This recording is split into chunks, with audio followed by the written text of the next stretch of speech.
the most powerful skill you can learn: goal setting.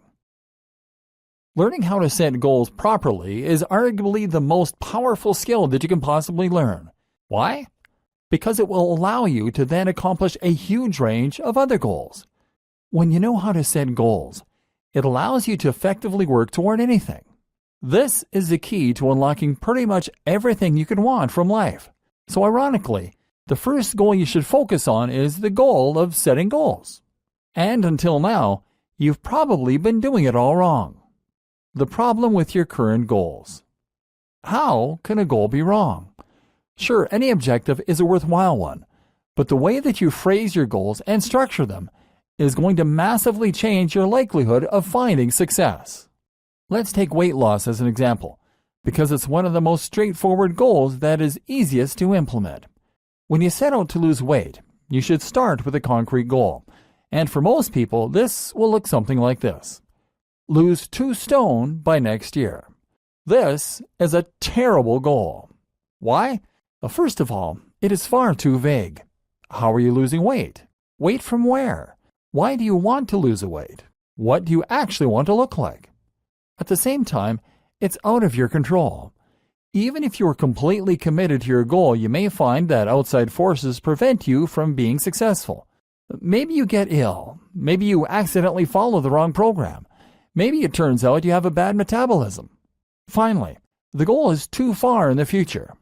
If your goal is to lose weight by next year, that then essentially gives you a license to procrastinate.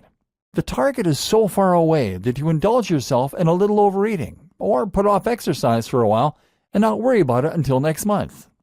6 months pass and you realize you're actually further from your goal. And because it's too late, you're likely to just give up at this point. Not a good goal. What good goals look like? So what does a good goal look like? How might you phrase this same objective in a manner that will increase your chances of success? The first thing to do is to focus on things that are immediately within your control and that are not influenced by outside factors at all. These goals should be things that you can accomplish in a guaranteed manner and that you will be immediately graded on a pass-fail basis. So for instance, instead of aiming to lose 2 stone by next year, you would use this goal. I will work out 3 times a week every week for at least 15 minutes. Now that is a goal that you can aim for. Regardless of your metabolism or of injury or of any other outside factor, this is a goal that you can accomplish. It also means you can't put off the goal. And it means you'll never reach that disappointing point where you can no longer stand any chance of completing it.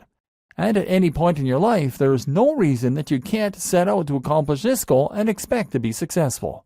But by focusing on this small, short-term goal, you will then find that the long-term goal of losing the weight takes care of itself. How to formulate your goals.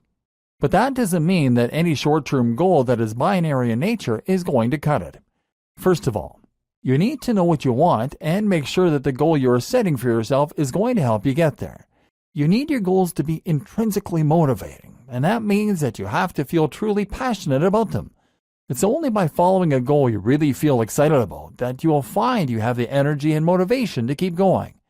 Working out for 15 minutes a day is an effective goal because it is sure to take you closer to your broader goal of losing weight.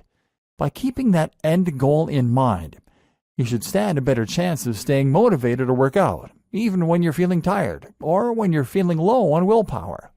And you shouldn't just be aiming to lose weight either. Instead, you should have a more concrete vision of what this entails. Do you want to be thinner? Do you want to be more muscular? Why do you want that thing?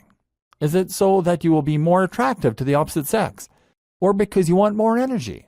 Be honest with yourself and listen to that drive inside that is pushing you toward the goal you want to accomplish.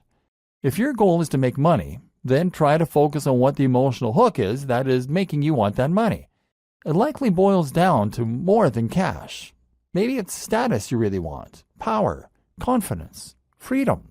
Only by really understanding the true nature of your own dreams can you A, take the fastest route to accomplishing them, and B, maintain the drive and motivation you're going to need to get there. This is going to require some soul searching. Moreover, you need to ensure that the goals are achievable and realistic, and that you have broken them down into small enough steps. Case in point, our goal for weight loss is to work out 15 minutes per day. That's a tiny amount, but it works because it's achievable and realistic.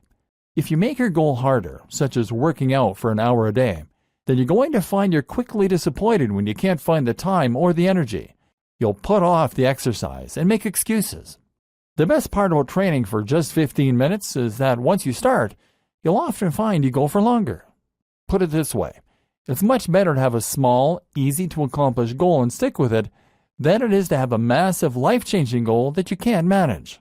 But of course, if you're making your goal smaller, that means that it will take you longer to reach the eventual destination you're gunning for. This is not a problem. This is just another thing you need to accept if you want to accomplish anything. Things worth having take time. Take small, steady steps and enjoy the journey.